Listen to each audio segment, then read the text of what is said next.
Hello all of you. कैसे हैं आप सब लोग? बढ़िया। मैं भी अच्छा हूँ। आज हम लोग लेकर आए हैं lecture number 11 of electric charges and field and hopefully that will be the last lecture of this chapter. Thank God sir, ख़त्म हुआ। ख़त्म होने वाला है। आज हम लोग डिस्कस करने वाले हैं कि to find electric field in a solid non conducting cylinder. Previous class में हम लोगों ने डिस्कस किया था कि किसी भी सॉलिड कंडक्टिंग में, होलो कंडक्टिंग या होलो नॉन कंडक्टिंग में किस तरीके से इलेक्ट्रिक फील्ड निकाली जाएगी। और हमने वहाँ पे ये एक इम्पॉर्टेंट बात डिस्कस की थी कि उस वक्त आपके चार्ज कंडक्ट होकर सरफेस पे ही मिलेंगे। अगर वो सॉलिड कंडक्टिंग होगा तब भी चार्जेस सरफेस पे आ जाएंगे, अगर वो होलो है तो उसके पास कोई ऑप्शन ही नहीं है, सारे चार्जेस सरफेस पे ही रहेंगे क्योंकि अंदर मटेरियल है नहीं। लेकिन अगर मटेरियल अंदर भी हो और आपका सिलेंडर नॉन कंडक्टिंग हो तो वो सारे चार्जेस सरफेस पे नहीं देगा, कुछ चार्जेस सिलेंडर के अंदर भी मौजूद होंगे। ठीक है, तो वो केस आज बहुत ही इंपॉर्टेंट हम लोग डिस्कस करने वाले हैं कि to find electric field in a solid non conducting cylinder, in a solid cylinder. ठीक है, नेक्स्ट हम इसी चीज़ को डिस्कस करेंगे स्पेयर में कि किसी भी स्पेयर में इलेक्ट्रिक फील्ड कैसे निकाली जाए। तो वहाँ भी यही दो केस बनने वाले हैं कि किसी भी सॉलिड कंडक्टिंग, होलो कंडक्टिंग या होलो नॉन कंडक्टिंग का एक ही केस होगा, क्योंकि वहाँ भी सेम कॉन्सेप्ट है कि सरफेस पे ही चार्ज मौजूद होंगे। जबकि अगर हम बात करें कि नॉन कंडक्टिंग में, सॉलिड में सरफेस पे चार्ज के साथ साथ अंदर भी चार्जेस मौजूद होंगे, तो उसको हम लोग कैसे कैलकुलेट करेंगे। और आज हम यहाँ पे इसके एक डायग्राम भी बनाएंगे जो कि इस चीज़ को रिप्रेजेंट करेगा। ठीक है, चलिए welcome to my channel M V classes. आज हम लोग शुरू करते हैं लेक्चर नंबर 11। ठीक है, तो first topic, to find electric field in a solid non conducting cylinder या फिर in a non conducting solid cylinder. ठीक है, तो मैं एक सॉलिड सिलेंडर बना रहा हूँ। ये एक सॉलिड सिलेंडर बनाया मैंने और इस सॉलिड सिलेंडर को मैंने रखा है नॉन कंडक्टिंग। इसका क्या मतलब है? इसका मतलब है जो चार्ज आप जहाँ भेजोगे वो चार्ज वहीं रह जाएगा। मतलब आपके चार्जेस सरफेस पे तो होंगे ही, साथ ही साथ इसके अंदर के वॉल्यूम में भी ये मौजूद होंगे। अंदर का जो वॉल्यूम होगा उस वॉल्यूम में भी ये मौजूद होंगे। ठीक है सर, तो यहाँ भी हम इसको दो क्राइटेरिया में डिस्कस करेंगे। सबसे पहले इनसाइड द सिलेंडर, है ना। सबसे पहले हम लोग बात करेंगे इनसाइड द सिलेंडर। तो हम लोगों को यहाँ पे एक गॉसियन सरफेस बनाना पड़ेगा। ठीक है, तो गॉसियन सरफेस हम लोग कैसे बनाएंगे सर? किसी की एक्सिस के अबाउट एक यूनिफॉर्म सिलेंडर ही बनाना पड़ेगा। ठीक है, चलिए मान लीजिए मैंने एक सिलेंडर ये बनाया। ठीक है, ये मैंने गॉसियन सरफेस बना लिया और इस सरफेस का रेडियस है स्मॉल r और इस सिलेंडर का लेंथ है l, हाइट है l। ठीक है, जबकि ये जो सिलेंडर मेरा था इसका रेडियस मान लीजिए मैंने कैपिटल R लिया था। ठीक है सर, तो हम लोगों ने क्या पढ़ा है? हम लोगों ने पढ़ा है कि अगर मुझे यहाँ पे टोटल फ्लक्स चाहिए तो वो टोटल फ्लक्स होगा φ1 प्लस φ2 प्लस φ3।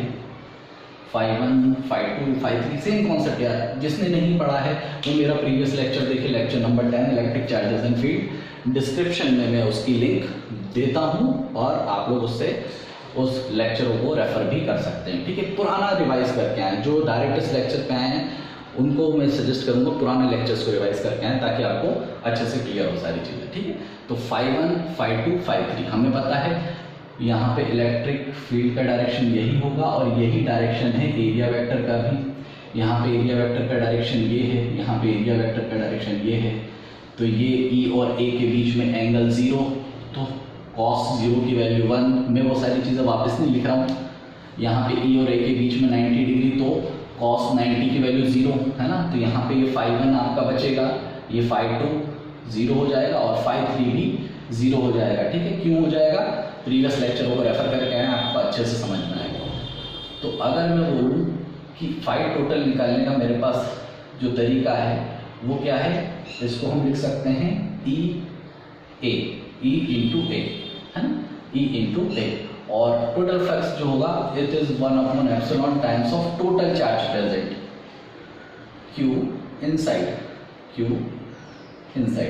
ठीक है, क्यू इनसाइड, ठीक है। देंगे ई को लिखेंगे ई और area will become 2πrl। 2πrl मतलब 2πrl is the curved surface area of this Gaussian surface, ठीक है। तो ये हो जाएगा 1/ε इंटू क्यू इनसाइड। अब यहाँ पे इसके अंदर कितने चार्जेस हैं हम कैसे पता लगाएं, तो यहाँ एक कॉन्सेप्ट आएगा चार्ज डेंसिटी का, चार्ज डेंसिटी। लेकिन ये चार्ज डेंसिटी एरिया वाली होगी, लीनियर वाली होगी, कौन सी होगी, ये होगी वॉल्यूम वाली, क्योंकि यहाँ जो चार्ज मौजूद है वो थ्रू आउट पूरे वॉल्यूम में मौजूद है। यहाँ पे कोई चार्ज सरफेस एरिया पे ही नहीं है, पूरे वॉल्यूम में चार्जेस मौजूद हैं। तो इसीलिए हम लोग ये चार्ज डेंसिटी जो है ये कौन सा लेंगे, रो क्या है, रो है charge per unit volume, charge upon volume, ठीक है। तो रो को हम ये रो लिख देते हैं। इसके अंदर चार्ज क्या हो जाएगा, विच इज क्यू इनसाइड, और वॉल्यूम कितना हो जाएगा, तो volume of a cylinder is πr², h नहीं है यहाँ पे तो l है, तो यस πr²l। तो अगर मैं यहाँ से Q इनसाइड निकालना चाहता हूँ तो Q इनसाइड हो जाएगा रो इंटू πr²l, ठीक है। तो यहाँ से हम लोगों ने चार्ज डेंसिटी का कॉन्सेप्ट से Q इनसाइड हम लोगों ने निकाल लिया, और वो वैल्यू मैं यहाँ पे पुट ऑन करूँगा। तो 1/ε into rho πr²l इजिकल्स to E 2πrl, ठीक है। क्या क्या कैंसिल हो रहा है, पाई l इस r से एक ये r, ठीक है। बाकी चीज़ों को शिफ्ट में अगर करूँ तो 1/2ε0 तो नीचे आ जाएगा रो r इजिकल्स टू ई। तो यहाँ पे खास चीज़ क्या देखने को मिल रही है कि यहाँ पे ई और r का रिलेशन कैसा है, डायरेक्टली प्रोपोर्शनल। अभी तक प्रीवियस वाले में हमने देखा था कि इनसाइड सॉलिड सिलेंडर में जो कि कंडक्टिंग था ई इनसाइड 0 आ रहा था। जिस बच्चों ने पढ़ा है वो प्रीवियस अपने लेक्चर्स को देखेंगे, लेक्चर नंबर 10 पे जाएं, वहां पर आपको पता चलेगा क्यू इनसाइड किसी भी सॉलिड सिलेंडर कंडक्टिंग के लिए 0 आ रहा था, जबकि यहाँ पे 0 नहीं है। क्यों, क्योंकि यहाँ पे चार्जेस मौजूद हैं, ठीक है। तो यहाँ पे ई का रिलेशन पहली बार आर के साथ डायरेक्टली प्रोपोर्शनल हो गया, ठीक है। तो ये है इनसाइड ऑफ द सिलेंडर का कॉन्सेप्ट। इसको आप लोग पॉज करें, नोट करें, पॉज करें, नोट करें। ओके, अब हम लोग डिस्कस करने वाले हैं आउटसाइड द सिलेंडर। इसी सेम केस को अगर मैं आउटसाइड द सिलेंडर बात करूं कि आउटसाइड द सिलेंडर कैसे लेंगे, तो मुझे यहाँ पे गॉसियन सरफेस को अपने सिलेंडर के बाहर ले जाना पड़ेगा, ठीक है। बिंग डिंग बिंग बिंग, ठीक है। ये सारे चार्जेस एज इट इज जैसे हैं वैसे के वैसे ही रहेंगे। और अब मेरा जो गॉसियन सरफेस है वो आएगा इस सिलेंडर के बाहर, ठीक है, सिलेंडर के बाहर। ये लीजिए मेरा ये गॉसियन सरफेस बन गया। इसका रेडियस कितना है, इसका रेडियस स्मॉल आ रही है ना, outside the cylinder, outside the cylinder मतलब यहाँ पे अब मेरा स्मॉल आर बड़ा हो गया है कैपिटल आर से, है ना। मेरा स्मॉल आर इस कैपिटल आर से बड़ा मान लिया है मैंने, मतलब अब मेरा गॉसियन सरफेस बाहर की तरफ है, आउटसाइड द सिलेंडर, ठीक है। तो यहाँ भी मैं टोटल फ्लक्स कैसे पता करूँगा, एज इट इज φ1 φ2 φ3, ठीक है। सर ये क्या कर रहे हैं, कैसे डांस कर रहे हैं आप, अरे ये सब पता चलेगा जिसने लेक्चर नंबर 10 देखा है। जिसने नहीं देखा है वो दौड़ लगाए, लेक्चर नंबर 10 देखे, डिस्क्रिप्शन बॉक्स में मैंने लिंक दी है, ठीक है। तो फाइल टोटल हम कैसे निकाल सकते हैं, 1/ε times of total charge, Gauss law या क्यू इनसाइड, ठीक है। और यहाँ पे सिर्फ φ1 बचेगा जिसे बोलेंगे ई ए, और 1/ε0 into Q inside equals to E, A की जगह लिखेंगे 2πrl, ठीक है। अब यहाँ से क्यू इनसाइड कैसे निकालेंगे? अरे same charge density, charge per unit volume, charge per unit volume, charge मतलब क्यू इनसाइड, क्यू इनसाइड। अब यहाँ पे वॉल्यूम जो है वो कौन सा रेडियस लेगा, मतलब इसके अंदर जो चार्जेस मौजूद है वो कौन से हैं? ये वाले, ये पूरे चार्जेस इसके अंदर आएंगे। तो इसका फॉर्मूला होगा पाई कैपिटल आर स्क्वायर एल, क्योंकि इस कैपिटल आर में जितने भी चार्जेस हैं सभी तो अंदर है ना, इसके सब अंदर आ गए। जब ये छोटा था तो चार्जेस कम थे, जब ये पूरा हो गया, अब मान लो मैंने और बड़ा भी कर दिया होता तब भी जितने चार्जेस थे उतने ही तो रहेंगे। अगर मैंने अपने सिलेंडर को और बड़ा कर दिया होता, सर और बड़ा कर लेते, चलो और बड़ा भी कर लेते, तब भी जितने चार्जेस हैं इतने ही तो रहते, ये चार्ज बड़ा थोड़ी ना जाते। इसलिए यहाँ पे आर कैपिटल आर यूज होगा, क्योंकि पूरे चार्जेस जो अब इस सरफेस के लिए हैं वो इस कैपिटल आर तक ही होंगे। तो इसका मतलब आप क्यू इनसाइड लिख सकते हैं, क्यू इनसाइड लिख सकते हैं रो पाई आर स्क्वायर एल। ठीक है, तो क्यू इनसाइड की वैल्यू मैं यहाँ पे डाल दूँ तो 1/ε0 into rho pi capital R square L, और ये हो जाएगा आपका ई 2 पाई आर एल।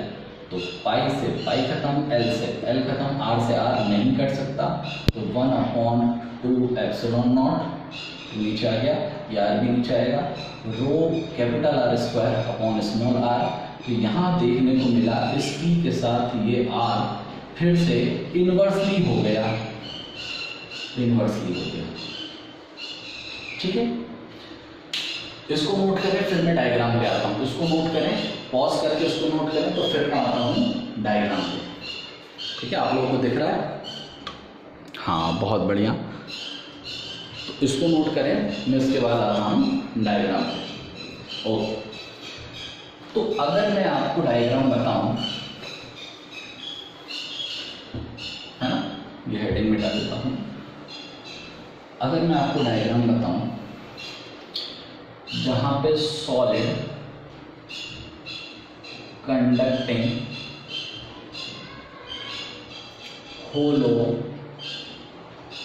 कंडक्टिंग होलो नॉन कंडक्टिंग, तीनों केस का जो डायग्राम था हमारा कैसा बन रहा था कि चार्जेस मौजूद थे, चार्जेस मौजूद थे वो ये, हाँ, सरफेस पे, सरफेस पे चार्जेस मौजूद थे, सरफेस पे ये मौजूद थे, सरफेस पे। ठीक है, और ये मान लीजिए मैंने एक्सेस बनाई है। ठीक, तो मैंने क्या देखा, मैंने देखा कि इस के अंदर ई की वैल्यू कितनी है? 0। कब तक? जब तक ये सरफेस पे था। जैसे ये सरफेस पे जब तक था ये 0, ई की वैल्यू 0 कब तक? जब तक वो सरफेस है, सरफेस के अंदर 0 वैल्यू। ठीक, और उसके बाद ई जितना आर बढ़ेगा उतना ई कम होगा, मतलब ये वैल्यूज जो है यहाँ पे सबसे मैक्सिमम मिल रही थी आपको on the surface, on the surface सबसे मैक्सिमम मिल रही थी। जब तक ये इनसाइड है, ये पॉइंट कौन सा है? अंदर, सिलेंडर के अंदर, क्यू इनसाइड की बात हो रही है। सिलेंडर के अंदर थे जब तक ई की वैल्यू 0, ये ई है, समझ लीजिए, है ना। और ये मान लीजिए ये आर है, मैंने आर अंदर, ई की वैल्यू 0, आर बढ़ाया 0 0 0 0 0 0। सडनली जैसे आर पहुंचा किसके बराबर? आर पहुंचा कैपिटल आर के बराबर, ये स्मॉल आर है, कैपिटल आर के बराबर। सडनली ई की वैल्यू बढ़ गई, सरफेस पे सबसे ज़्यादा ई मिला, और फिर जैसे ही आपने आर और बढ़ाना शुरू किया ई की वैल्यू कम होना शुरू हुई, क्योंकि ई के साथ इस आर का रिलेशन इनवर्सली है। ठीक है, तो ये डायग्राम है आपका सॉलिड कंडक्टिंग, होलो कंडक्टिंग और होलो नॉन कंडक्टिंग के लिए। ठीक है, लेकिन अगर मान लीजिए कि मैंने सॉलिड नॉन कंडक्टिंग लिया हो तो, ठीक है, सॉलिड नॉन कंडक्टिंग अगर मैंने लिया हो तो तो अगर मैं इस डायग्राम को ही थोड़ा सा एडजस्ट कर दूँ, तागंदा फिर से बना लेते हैं,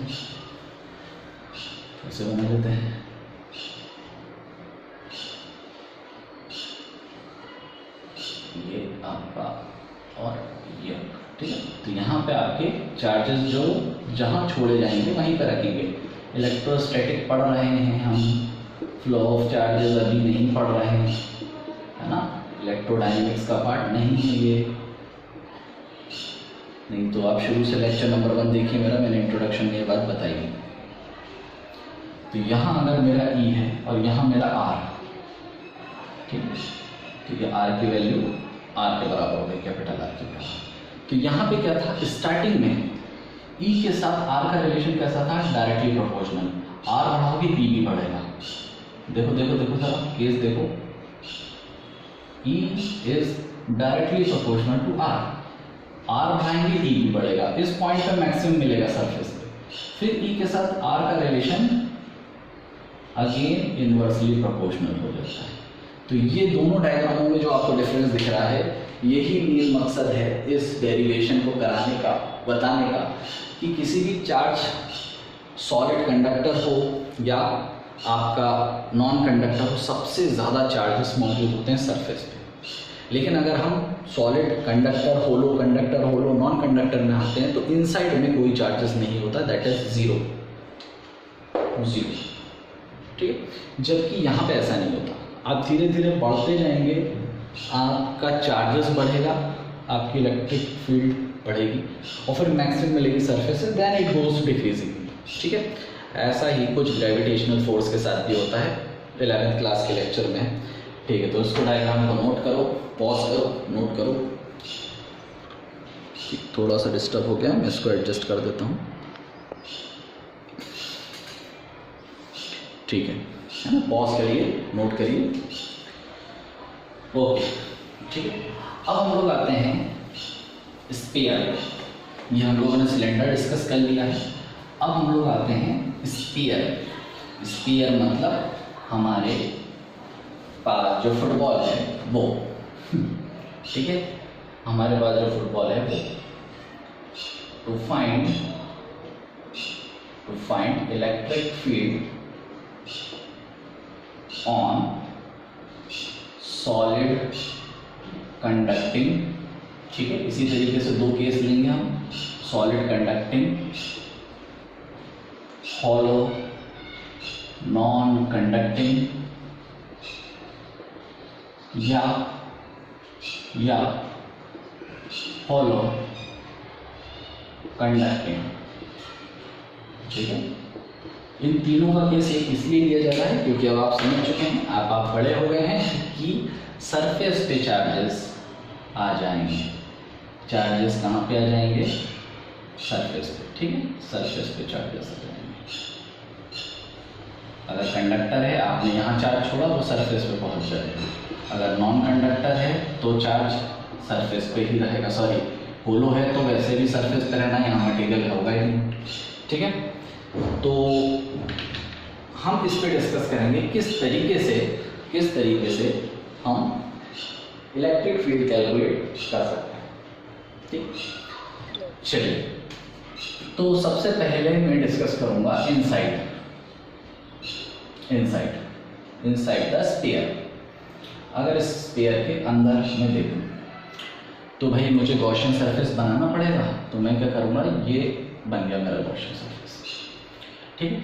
इस स्फीयर का रेडियस था कैपिटल R, जबकि मेरे इस गॉसियन सरफेस का मैंने रेडियस लिया है स्मॉल r, ठीक है। मतलब इनसाइड का मतलब है कि small r is smaller than capital R, छोटा r छोटा है बड़े R से, ठीक है।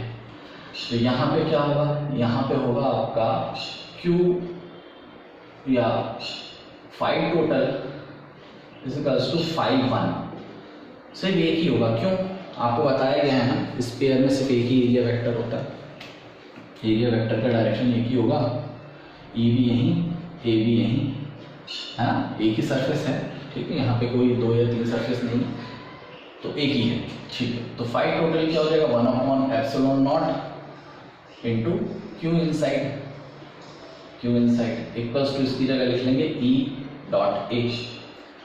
अब यहाँ पे बात है कि इसके अंदर चार्जेस हैं कितने, जीरो, कोई चार्ज है ही नहीं।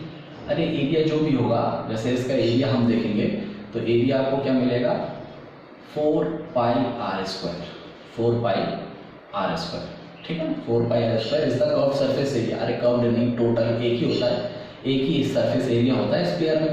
स्फीयर में थोड़ी ना कर्व और टोटल का टोटल होता है, ठीक। तो E into 4 pi R square, थोड़ा सा 10th की बुक उठाएंगे तो वहाँ पे आपको ये फॉर्मूला मिल जाएगा। तो 0 into anything 0 and 0 divided by 4 pi R square is also 0। तो इसका मतलब सिलेंडर की तरह ही electric field inside the sphere is also शून्य, राइट, इज ऑल्सो शून्य। ठीक है, नोट करें, पॉज करके नोट डाउन कर लें। ठीक, अब हम लोग आते हैं आउटसाइड द सिलेंडर, सिलेंडर के बाद, ठीक है, बाहर। सिलेंडर के बाहर का मतलब अब मुझे हमारा गॉसियन सरफेस बड़ा करना पड़ेगा। अब मुझे मेरा गॉसियन सरफेस ये बड़ा करना पड़ेगा। इतना गंदा कोई बात नहीं, फिर से बनेगा, ठीक है। ये है आपका स्मॉल आर, ये है आपका स्मॉल आर, ठीक है। Outside the sphere, that means अब आपका स्मॉल आर बड़ा हो चुका है 1 बीटा पी के, ठीक। तो यहाँ पे होगा ई ए, तो दैट मीन्स 1/एप्सिलॉन times into Q inside as it is, जैसा पीछे था। ई ए की जगह लिखेंगे 4 पाई आर स्क्वायर। अब यहाँ प्रॉब्लम ये है कि क्यू इनसाइड कितना, तो यहाँ भी वही कॉन्सेप्ट सिग्मा, ठीक। ये भी क्या है, ये भी चार्ज डेंसिटी है, ये भी चार्ज डेंसिटी है, लेकिन ये चार्ज डेंसिटी कौन सी है बेटा, एरिया वाली, है ना, एरिया वाली। यही सेम चार्ज डेंसिटी हम लोगों ने सिलेंडर में भी देखी थी इसी केस के लिए। तो ये क्या होता है, charge per unit area, charge per unit area, ठीक है। तो सिग्मा इक्वल्स टू चार्ज क्या होगा, क्यू इनसाइड, जितने भी अंदर चार्जेस है सब आ जाएंगे, और एरिया कितना होगा, देखो इस जैसे ये बड़ा हुआ, इसके अंदर के charges is equals to the charges present in the sphere, that means 4 pi capital R square, capital R में ही तो मौजूद है ना। तो Q inside is equals to rho 4 pi R square. क्या आपको दिख रहा है, हाँ सर बढ़िया है, दिख रहा है, ठीक।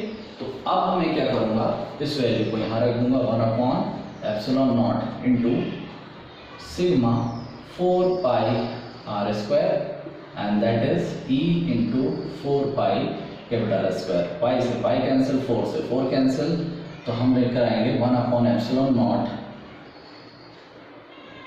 Into sigma capital R square upon small R square that is equals to E. यहाँ क्या खास बात है, यहाँ खास बात है ई आर स्क्वायर के इन्वर्सली प्रोपोर्शनल है। पीछे आर के इन्वर्सली प्रोपोर्शनल था, यहाँ पे आर स्क्वायर के इन्वर्सली प्रोपोर्शनल है, ठीक है। तो आपको डिफरेंस समझ में आ रहा होगा, तो फटाफट इसको नोट करें। हम लोग लास्ट पे आते हैं, नॉन कंडक्टिंग सॉलिड, ठीक है, तेजी में बिल्कुल। ओके चलिए, तो लास्ट केस है हमारा नॉन कंडक्टिंग सॉलिड। अब हमें सॉलिड लेना है, वो भी कैसा, नॉन कंडक्टिंग, ठीक है। ऑन नॉन कंडक्टिंग सॉलिड, ठीक। एक बार मैं चेक करूं पीछे से आप लोगों को दिख रहा है कि नहीं, ठीक है। तो नॉन कंडक्टिंग सॉलिड, ठीक। तो मैंने एक स्फीयर लिया, इसको मैंने नॉन कंडक्टिंग बनाया। नॉन कंडक्टिंग का मतलब जहां आप चार्ज छोड़ेंगे, चार्ज वहीं पे रुक जाएगा, ठीक है सर। अब यहाँ भी हम दो केस पढ़ेंगे, सबसे पहले हम आते हैं इनसाइड में, इनसाइड द स्फीयर, स्फीयर के अंदर। तो जब आप स्फीयर के अंदर आएंगे, इसका पहले रेडियस मान लूँ, इसका रेडियस मैंने कैपिटल आर माना। अब जब मैं इसके अंदर आऊँगा तो इस तरह से मेरा गॉसियन सरफेस बनेगा जिसका रेडियस होगा स्मॉल आर, मतलब यहाँ पे स्मॉल आर छोटा है कैपिटल आर से, ठीक है। तो यहाँ भी क्या होगा, यहाँ भी वही होगा कि phi total equals to phi one, क्योंकि एक ही है। फाई टोटल की जगह 1/ε0 इंटू क्यू इनसाइड। अब तो ये तो यार भी हो गया होगा यार, है ना। ये हो जाएगा ई डॉट ए, ठीक है। तो 1/ε0 into Q inside E, A की वैल्यू क्या होगी इसकी 4 पाई आर स्क्वायर, ठीक है। अब यहाँ क्यू इनसाइड निकालने के लिए आपको यही चार्ज डेंसिटी का कॉन्सेप्ट फिर से लगाना पड़ेगा, लेकिन ये चार्ज डेंसिटी इस बार कौन सी होगी, ये होगी वॉल्यूम वाली, क्योंकि अब चार्ज वॉल्यूम में मौजूद हैं, जिसको हम लोग कहते हैं रो, ठीक है। इसी केस को हमने सिलेंडर में जो देखा था बिल्कुल वही। तो रो होगी charge per unit volume, charge per unit volume. तो रो इज इक्वल्स टू चार्ज होगा क्यू इनसाइड, अंदर जितने भी चार्ज हैं वो ले लेंगे हम, और वॉल्यूम होगा आपका वॉल्यूम ऑफ स्फीयर कितना होगा आपका 4/3 पाई स्मॉल आर का cube, 4 pi R cube, 4/3 pi R cube, याद है 4/3 pi R cube, 4/3 pi R cube into rho. ये है आपका क्यू इनसाइड, ये है आपका क्यू इनसाइड। तो क्यू इनसाइड की जगह ये वैल्यू डाल देंगे, तो 1/ε0 इंटू, ठीक है, समझ में आ रहा है ना, ठीक है। क्यू इनसाइड की जगह लिखेंगे 4/3 pi R cube into rho, और ये हो जाएगा E into 4 pi R square. तो 4 से 4, पाई से पाई, इस आर स्क्वायर से आर स्क्वायर कैंसिल, तो 1/ε0, 3 भी इसके साथ लिख देता हूँ, पाई कैंसिल हो चुका है, रो इंटू आर, और ये हो गया ई। तो यहाँ की खास बात है कि ई के साथ आर का रिलेशन डायरेक्टली प्रोपोर्शनल बना, ठीक है। नॉन कंडक्टिंग सॉलिड में स्फीयर के अंदर ई का आर के साथ रिलेशन डायरेक्टली प्रोपोर्शनल बना, ठीक है। नोट करें पॉज करके, ओके। अब हम अगर आते हैं आउटसाइड द स्फीयर, अब हमारे गॉसियन सरफेस को बाहर आना पड़ेगा, मेरे गॉसियन सरफेस को बाहर आना पड़ेगा। जिस मैं अपना गॉसियन सरफेस बनाऊंगा आउटसाइड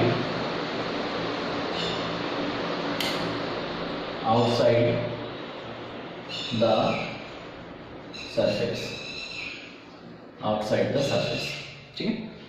तो आउटसाइड द सरफेस में ये मेरा गॉसियन सरफेस बन जाएगा, ठीक है। यहाँ पे अब की बार मेरा जो आर है स्मॉल आर, वो बड़ा हो जाएगा कैपिटल आर से, ठीक है। बॉर्नवीटा किया और बड़ा हो गया, ठीक है, ठीक है। अब हम यहाँ पे देखेंगे कि फाई टोटल उसी तरीके से है फाई वन के बराबर।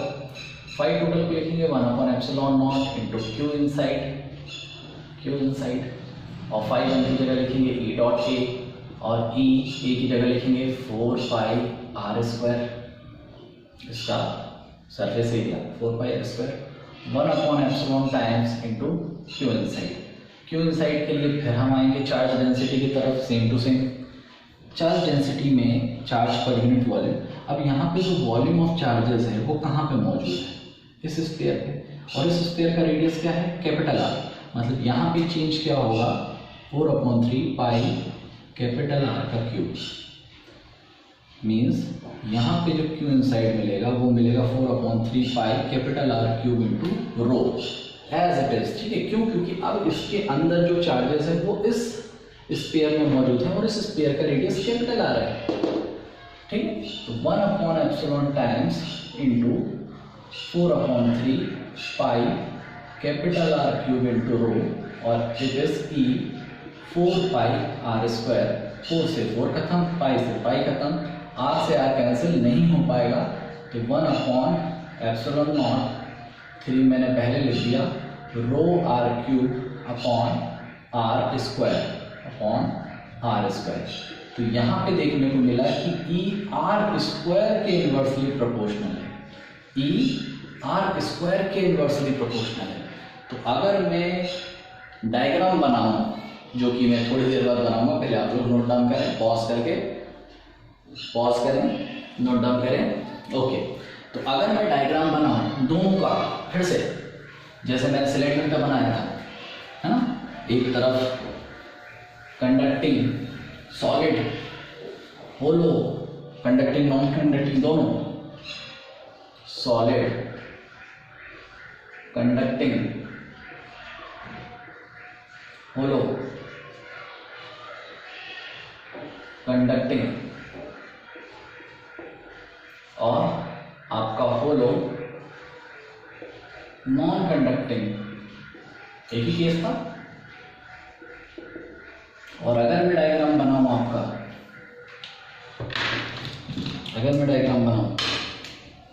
आपका सॉलिड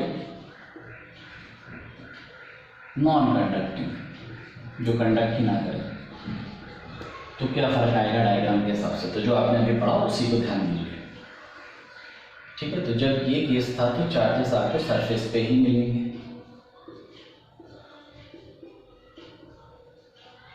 और जब ये केस है तो चार्ज आपको थ्रू आउट द वॉल्यूम मिलेंगे, पूरा वॉल्यूम में मिलेंगे, पूरा वॉल्यूम में मौजूद होंगे, ठीक। और यहाँ पे मान लीजिए मैंने सेंटर लिया, तो सेंटर के अबाउट अगर मैं एक्सिस बनाऊं, है ना, कि E वर्सेस R का ग्राफ, है ना, ये सेंटर है, E वर्सेस R का, ठीक। तो यहाँ पे मैंने क्या देखा कि जब तक ये कैपिटल R रहेगा, अंदर कोई भी E की वैल्यू नहीं होगी, E की वैल्यू 0, E की वैल्यू 0, जब तक ये अंदर रहेगा। इनसाइड में E की वैल्यू 0 थी, E की वैल्यू 0 इनसाइड, लेकिन जैसे ये सरफेस पे जाएगा इसको मैक्सिमम वैल्यू मिल जाएगी, जो भी मैक्सिमम वैल्यू मिली होगी। उसके बाद फिर हमने देखा था ये R के साथ इनवर्स में था, R के साथ इसकी वैल्यू जो थी वो कैसे थी, इनवर्स में, ठीक है। आप प्रीवियस जो है R स्क्वायर के साथ जो है वो इनवर्स में था, ठीक है। मतलब ये जो डिक्रीमेंट होगा ये बहुत तेजी में होगा, और ज़्यादा स्लोप बनेगी, इसकी, ठीक। और यहाँ पे क्या है कि जब ये R के बराबर है तो ये बढ़ रहा है, R के साथ इसका रिलेशन कैसा था, डायरेक्टली प्रोपोर्शनल, और मैक्सिमम मिलेगा सरफेस पे, and then it goes decreasing same as E is inversely proportional to R square. तो ये देखिए दो डिफरेंस आपके बीच में, सॉलिड कंडक्टिंग और सॉलिड नॉन कंडक्टिंग के बीच, ठीक है। तो finally that topic will going to be an end. ये आपका लेक्चर्स खत्म हुए चैप्टर नंबर 1 के। चैप्टर नंबर 1 के जितने भी रिलेटेड वीडियोस हैं फ्रॉम 1 to 11 तो ये खुद ही है 10 तक, मैं सारी लिंक डिस्क्रिप्शन बॉक्स में डालूंगा, आप उसे प्रीवियस लेक्चर वेरीफाई कर सकते हैं। इसी तरीके से मैं कोशिश करूंगा आपको हर एक चैप्टर के पूरा कंप्लीट डिस्क्रिप्शन, पूरे कंप्लीट चैप्टर को एक्सप्लेन करने की। हो सकता है आपको नंबर ऑफ वीडियोस बहुत सारे मिलें, लेकिन आपको कॉन्सेप्ट भी उसमें सारे के सारे मिलेंगे, कोई भी कॉन्सेप्ट छूटेगा नहीं, ठीक है। तो आप लोग पढ़ाई करें, रिवीजन करते रहें। Thank you so much.